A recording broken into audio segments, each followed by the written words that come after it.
अस्सलामुअलैकुम नाज़रीन, आप देख रहे हैं MR न्यूज़। मैं हूँ राशिदा हफीज़। सबसे पहले न्यूज़ हेडलाइन। कौमी असम्बली में आज होने वाले इजलास के लिए तमाम तर सिक्योरिटी इंतजामात मुकम्मल कर लिए गए हैं। आज होने वाले इजलास की सिक्योरिटी के पेश नज़र सेक्रेटरीट की जानिब से तमाम अरकान की गाड़ी में आमद पर पाबंदी आयद कर दी गई है।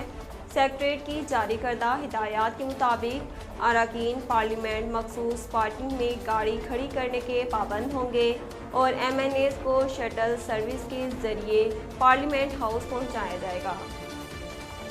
मर्दान के इलाके खंडरे किला महल्ले चीड़ में कमरे की छत गिरने से 2 अफराद जाँ बहक हो गए।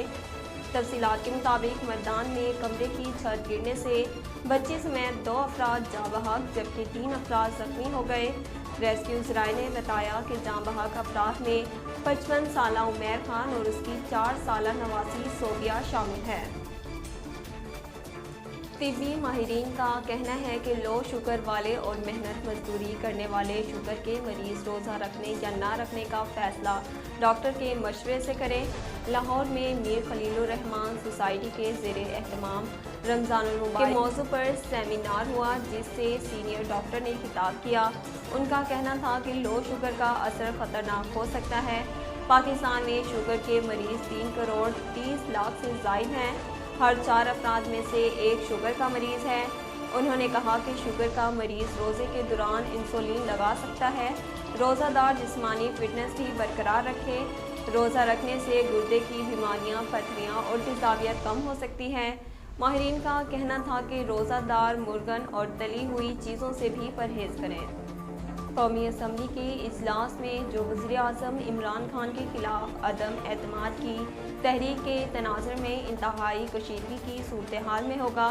मुत्तहिदा अपोजिशन और हुकूमत ने ईवान में हिकमत अमली वाज़ेह करने के लिए वज़ीर आज़म लालमा अपने अपने इजलास पार्लियामेंट हाउस में बुला लिए हैं।